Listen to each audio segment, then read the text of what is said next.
Welcome to a journey through the grand and magnificent events of royal history.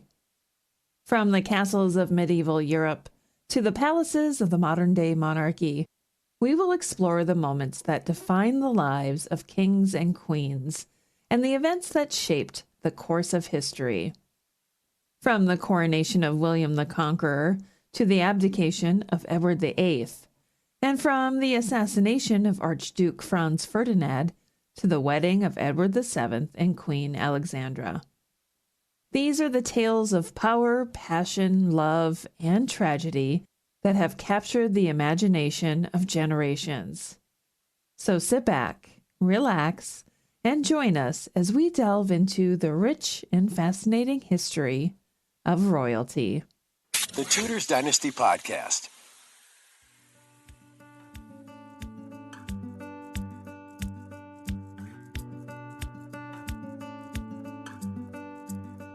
In the grand halls of Stirling Castle, on a crisp winter's day in 1594, a baby boy was born to James VI of Scotland and Anne of Denmark.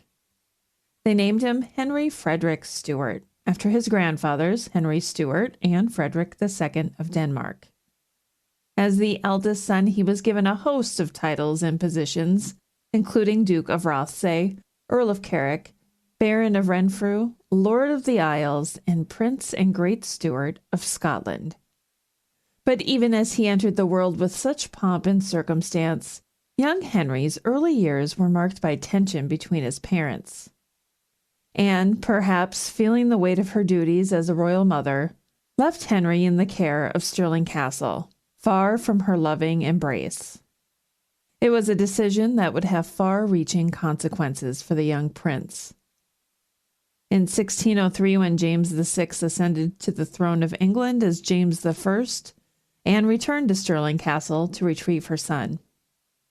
From that moment on, Henry's life was a whirlwind of royal duties and expectations. He became Duke of Cornwall immediately, and in 1610 he was created Prince of Wales. Despite the weight of his responsibilities, Henry was beloved by the people and showed great promise as a leader. But alas, Henry IX was not to be.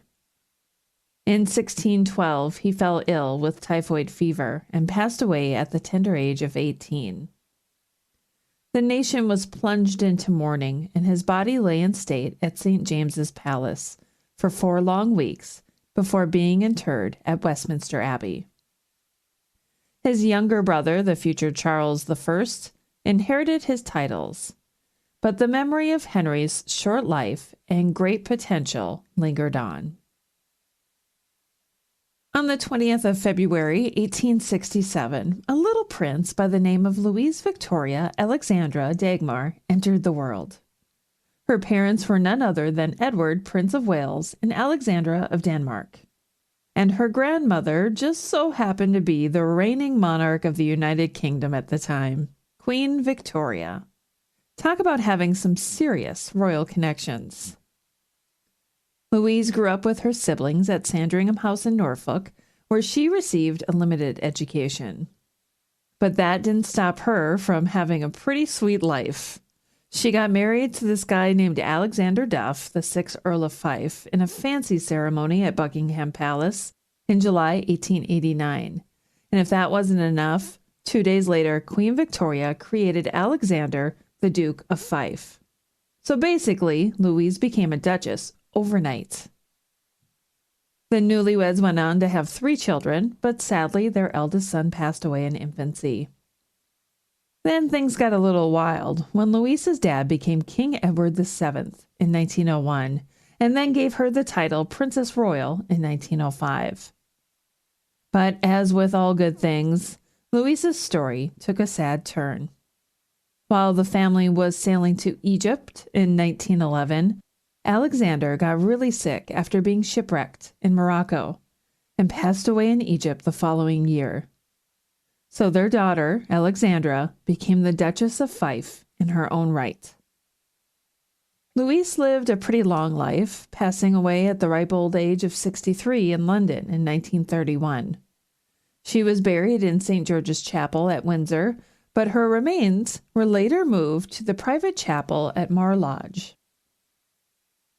So that's the story of Louise Victoria Alexandra Dagmar, a princess who lived a life filled with pomp and circumstance, but also with some pretty tough times.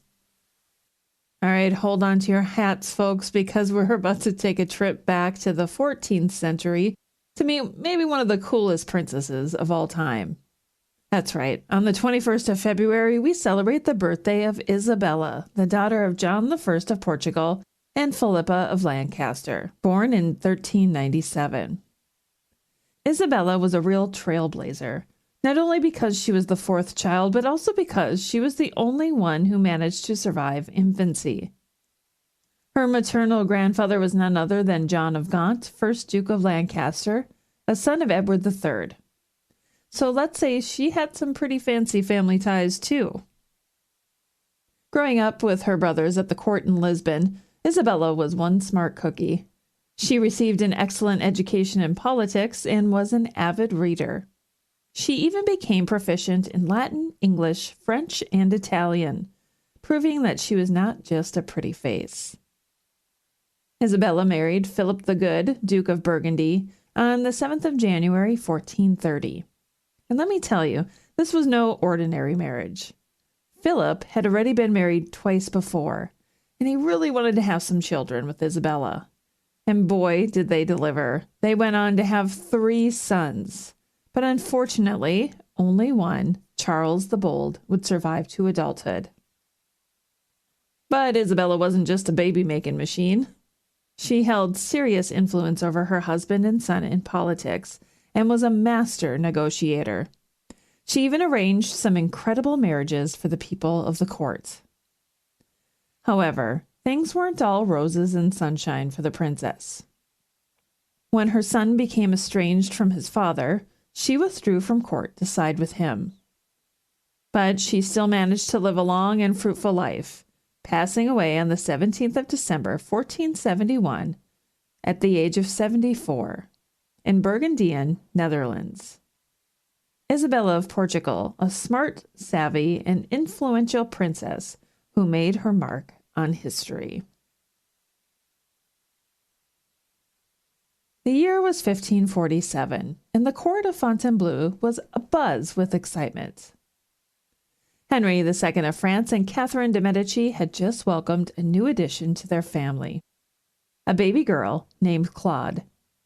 As she grew up alongside her sisters Elizabeth and Mary, it became clear that Claude was a force to be reckoned with. At the age of 11, Claude found herself at the center of a political alliance when she married Charles III, Duke of Lorraine. Despite their age difference, the young couple was deeply in love, and their marriage brought an end to Charles's long captivity at the French court. Together, they left for Lorraine in the late 1559, ready to start their new life together.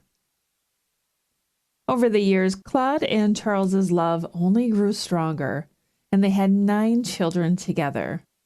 But their happiness was not to last. In 1572, Claude was in Paris for the wedding of her sister Margaret to Henry of Navarre.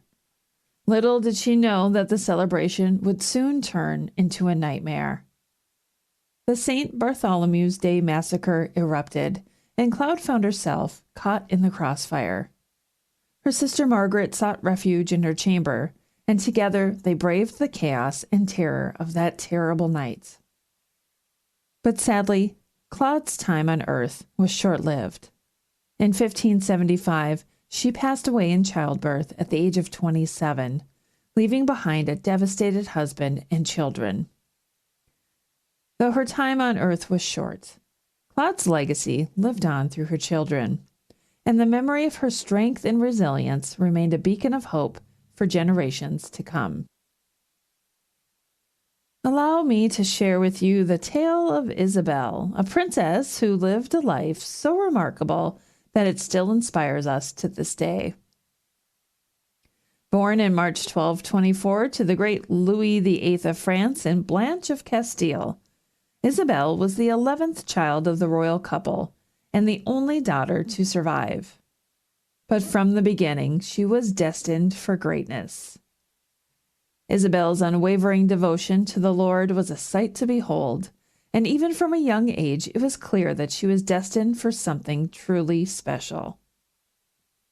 Despite being betrothed to a few royal princes, Isabel remained committed to a life of celibacy, dedicating herself entirely to her faith. And in 1256, she took things to the next level by founding the convent of the Humility of the Blessed Virgin, a true beacon of hope and faith in an often dark and troubled world. But Isabel was no mere figurehead.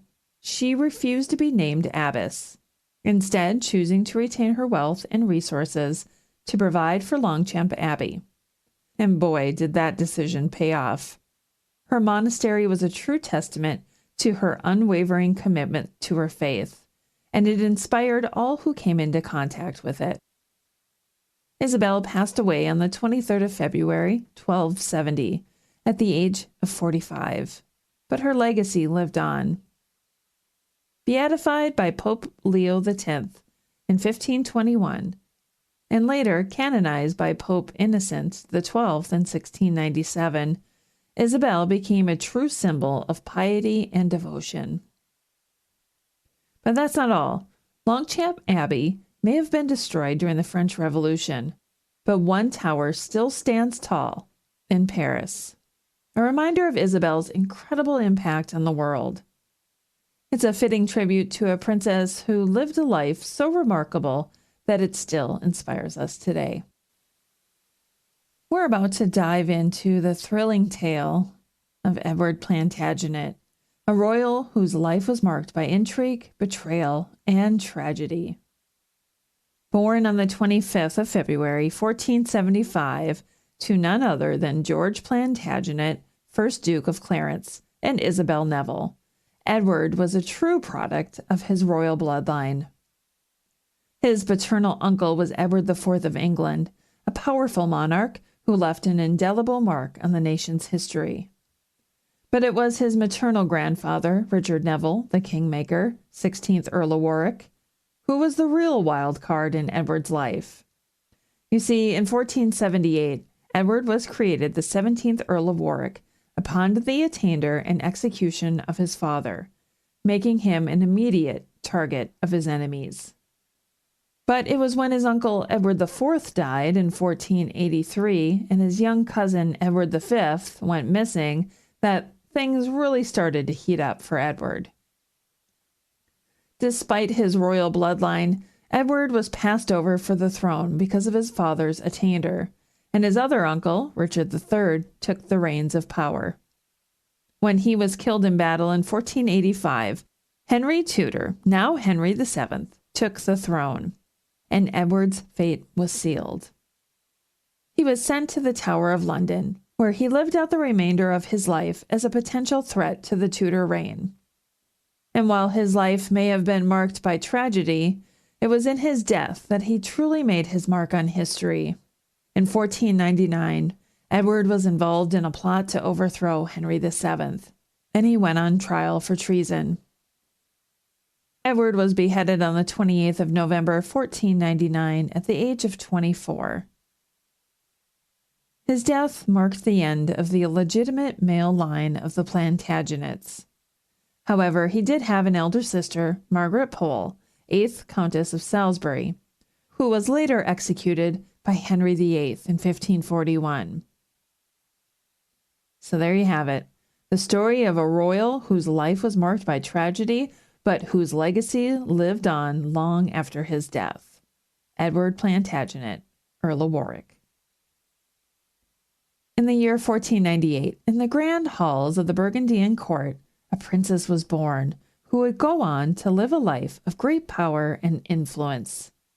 Her name was Eleanor, and she was the daughter of Philip, Duke of Burgundy, and Juana of Castile, two of the most powerful rulers in Europe.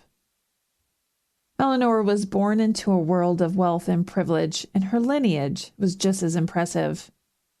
Her paternal grandparents were none other than Maximilian I, Holy Roman Emperor, and Mary, Duchess of Burgundy, while her maternal grandparents were the Catholic monarchs Ferdinand II of Aragon and Isabella I of Castile. It was clear from the start that Eleanor was destined for great things. And so it was that in 1518, her own brother, Charles I of Spain, arranged for her to marry their uncle, Manuel I of Portugal. Despite the significant age difference between the two, they had a fruitful marriage, with 2 children born to their union. Tragically, only their daughter survived to adulthood, and after Manuel's death in 1521, Eleanor returned to the Spanish court. But Eleanor's story did not end there. In 1530, after becoming engaged in 1526 during Francis I of France's captivity in Spain, she married Francis I, becoming Queen of France in the process. Though her marriage was not a happy one, Eleanor was a loving and devoted stepmother to Francis's children, whom she helped raise. When Francis passed away in 1547, Eleanor left France for Brussels to be at the court of her brother. And yet, even as she grew older, she remained a woman of great influence, returning to Spain in 1556 after Charles abdicated. It was during a trip to visit her daughter that Eleanor passed away at the age of 59. But her legacy lived on, and she was buried in Spain, a testament to the power and influence of a remarkable woman who lived a life that was truly larger than itself. And that concludes this week in royal history. Thank you so much for stopping by today. I hope that you really enjoyed the topics that I touched on, and maybe you'll go down a wormhole or two, because let's be honest, that's the fun part of this, isn't it? Until next time, I'm Rebecca Larson. Thanks for listening to this episode of the Tudors Dynasty Podcast. You can follow and support the Tudors Dynasty Podcast on Facebook, Twitter, Instagram, and Patreon @Tudors Dynasty.